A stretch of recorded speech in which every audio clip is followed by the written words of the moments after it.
കോഴിക്കോട് ഭക്ഷ്യസുരക്ഷാ വിഭാഗത്തിന്റെ പരിശോധനയിൽ 9 ഹോട്ടലുകൾ പൂട്ടിച്ചു. ലൈസൻസ് ഇല്ലാതെ പ്രവർത്തിച്ച 8 ഹോട്ടലുകളും വൃത്തിഹീനമായ സാഹചര്യത്തിൽ പ്രവർത്തിച്ച 1 ഹോട്ടലുമാണ് പൂട്ടിച്ചത്.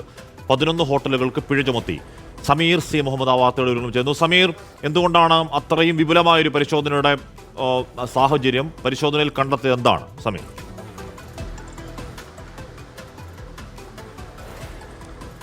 ഹാഷ്മി, വർഷക്കാലം ആരംഭിക്കുകയാണ്. സാംക്രമിക രോഗങ്ങൾക്കുള്ള സാധ്യത ഏറെയുമാണ്. ഇത്തരമൊരു സാഹചര്യത്തിലാണ് ഭക്ഷ്യസുരക്ഷാ വിഭാഗം 5 സ്ക്വാഡുകൾ രൂപീകരിച്ചത്. ആ 5 സ്ക്വാഡുകളുടെ നേതൃത്വത്തിലാണ് പരിശോധന നടക്കുന്നത്. ഇതിന്റെ ഭാഗമായിക്കൊണ്ടാണ് 9 ഹോട്ടലുകൾക്കെതിരെ ഇപ്പോൾ നടപടി സ്വീകരിച്ചിരിക്കുന്നത്.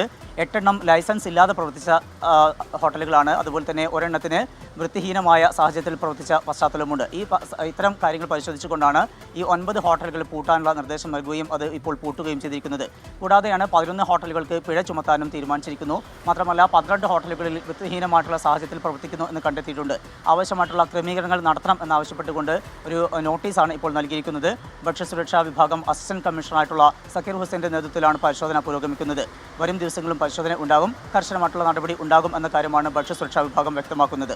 ഒപ്പം തന്നെ ഇതുമായി ബന്ധപ്പെട്ട് ഈ നോട്ടീസ് നൽകിയ സ്ഥാപനങ്ങളിലെ ഉടമകളോടും അതുപോലെ അതിൻ്റെ മാനേജർമാർ ഉൾപ്പെടെയുള്ളവരോടും ഭക്ഷ്യസുരക്ഷാ വിഭാഗത്തിൻ്റെ ഓഫീസിലെത്താൻ നിർദ്ദേശം നൽകിയിട്ടുണ്ട്. അവരുടെ മൊഴി കൂടി രേഖപ്പെടുത്തിയ ശേഷം തുടർന്നുള്ള നടപടികൾ സ്വീകരിക്കും എന്നാണ് ഭക്ഷ്യസുരക്ഷാ വിഭാഗം വ്യക്തമാക്കുന്നത്. കോഴിക്കോട് നഗരത്തിലെ പ്രത്യേകിച്ചും ബീച്ച് മേഖല ഉൾപ്പെടെയുള്ള കേന്ദ്രങ്ങൾ കേന്ദ്രീകരിച്ചുകൊണ്ടായിരുന്നു ഇവരുടെ പരിശോധന.